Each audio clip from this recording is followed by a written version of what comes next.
নড়বি না, নড়বি না।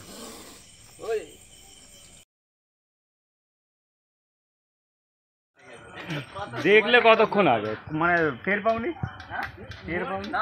সাপ বসে রয়েছে, মুরগির ডিম ঝরাতে গিয়েছে। আরে নিয়ে সালে কাছে কি গাড়ি চলে যাবে, দেশি মুরগির ডিম খাবে। চেষ্টা করতে এইখানটা ভাই দেই না যায়। লাইটটা নিয়ে আসি এইখানটা রয়েছে। ওরে বাবা, সাইজ ভালো মনে হয়।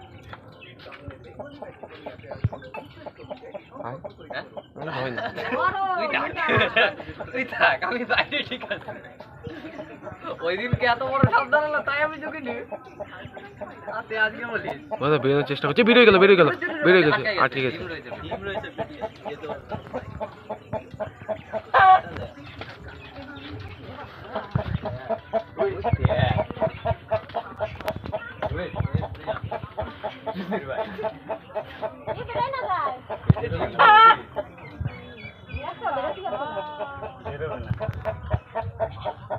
তো এত ফাস্ট আমাদের আসতে হয়েছে রেস্কিউটার জন্য।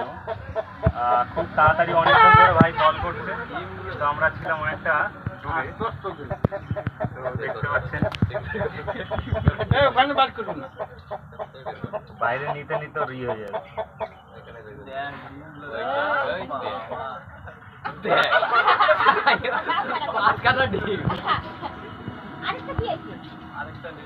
ডিম নিয়ে এসো।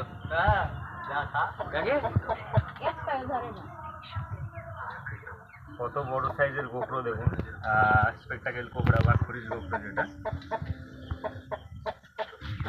ওই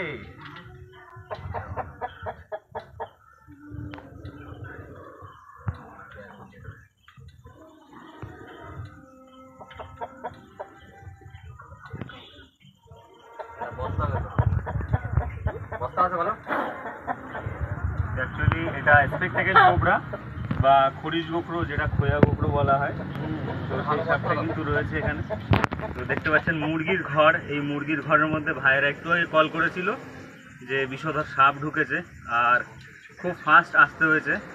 তো এই কারণে আমি ভিডিও ইন্ট্রো দিতে পারিনি, যেহেতু এরা একটা বিষধর সাপ। তো এটাই ইন্ডিয়ান স্পেকটাকেল কোবরা বা খরিজ গোপ্রো যে ভেনম রয়েছে, নিউরোটক্সিক ভেনম। নিউরোটক্সিনের জন্যই সাথে কিন্তু কার্ডিওটক্সিনও থাকে।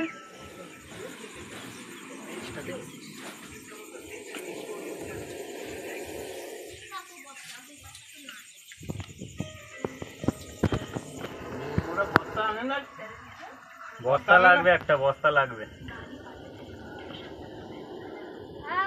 আমাকে ওই ভিডিও কল কর না দেয়। ভালো বক্তব্য দেখতে হবে। দেখতে পাচ্ছেন কতটা ফ্রিজেন্ট হয়ে বাইরে দিকে নিতে হবে।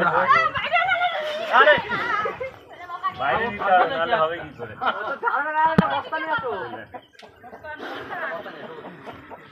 ভালো বস্তা নিয়ে আরে একটা ব্যাং আবার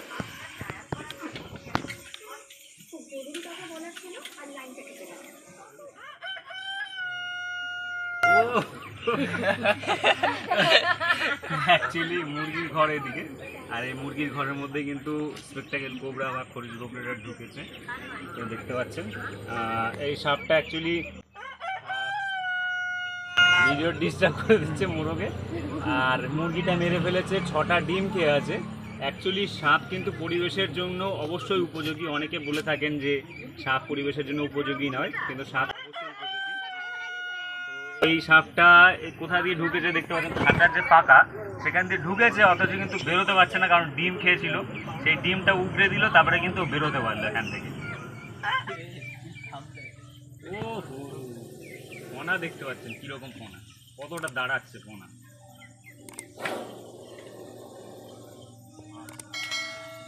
ভাই একটা ফোল্ড দিয়ে বস্তাটা ওখানটা রেডি করতো, আর একটা ইট দিয়ে নিস যাতে ফাঁকা হয়ে থাকে, এরকম সাইড করে ইট। তো আমি এত ফাস্ট এসছি কারণ মুরগি ছড়িয়ে গেছে চারিদিকে। এই ঘরের মধ্যে মুরগি চারিদিকে দৌড়াদৌড়ি করছে, তো যেই কারণে আমার ফাস্ট, যাতে আর মুরগি মেরে না দেয়। তো এই কারণেই কিন্তু আমার একে কিন্তু ধরতে হয়েছে খুব তাড়াতাড়ি, যার জন্য আমি ইন্ট্রো দিতে পারিনি। এই যে লোকেশনটা রয়েছে, এটা বেলেহাটি, রানাঘাট ব্লক 2, বেলেহাটি, গাংনাপুরের বাজারের পাশেই, রানাঘাট ব্লক 2, নদিয়া জেলা। তো সাপ, বিষধর সাপ আর নির্বিষ সাপ যাই হোক না কেন, আমরা সবসময় বাঁচানোর চেষ্টা করি। এই কারণে যে ফুড চেইন বা খাদ্য শৃঙ্খল রয়েছে, সেই খাদ্য শৃঙ্খল যাতে ইমব্যালেন্স না হয়ে যায়। দেখতে পাচ্ছেন যেদিকে নড়ছে মানুষ সেই দিকে তাকাচ্ছে। খাদ্য শৃঙ্খল যাতে ইমব্যালেন্স যদি হয়ে যায়, ইমব্যালেন্স হয়ে গেলে কিন্তু আমাদেরও বেঁচে থাকা কষ্ট হয়ে যাবে। তো এই কারণেই কিন্তু সাপগুলো রেস্কিউ করি, কারণ সাপ এমন একটা প্রাণী মানুষ বেশিরভাগই ভয় পায় বা এই সাপটা প্রাণীটাকে ঘৃণা করে।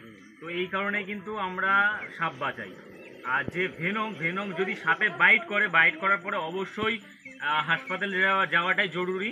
অন্য কোনো জায়গায় ওঝা কবিরাজ এগুলো করতে গেলে কিন্তু মৃত্যু অবশ্যই হবে। নিউরোটক্সিনের জন্য আর কার্ডিওটক্সিনের জন্যই মূলত মৃত্যু ঘটে। কার্ডিওটক্সিন কার্ডিও অ্যাটাকের জন্য দায়ী। তো এর মনটা এদিকে রাখতে হচ্ছে, কনসেন্ট্রেশনটা যাতে এদিক ওদিক না চলে যায়। তো এবার ব্যাগিং করে দেবো ওকে। একটা কাঁটা সাপটা, কাঁটা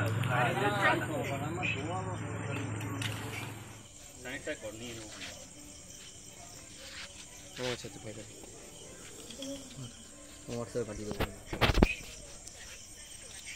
তো ব্যাগিং করার সময় প্রচণ্ড শান্ত থাকতে হয়, মাথা ঠান্ডা রাখতে হয়, নাহলে কিন্তু বিপদ যে কোনো টাইমে কিন্তু হতে পারে। পিছনের পথে ফোনটা বের করতো।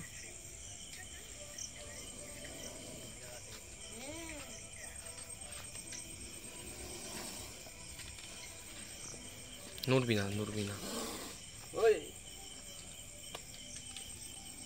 তেজি বিশাল, খুব তেজ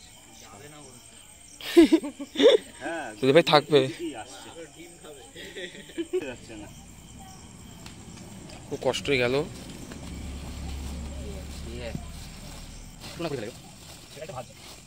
কি চেষ্টা করছে? আরেকটা বস্তা দে, দড়ি দে সবুজ, আরেকটা বস্তা দে, দড়ি দে। বস্তা আনো। নে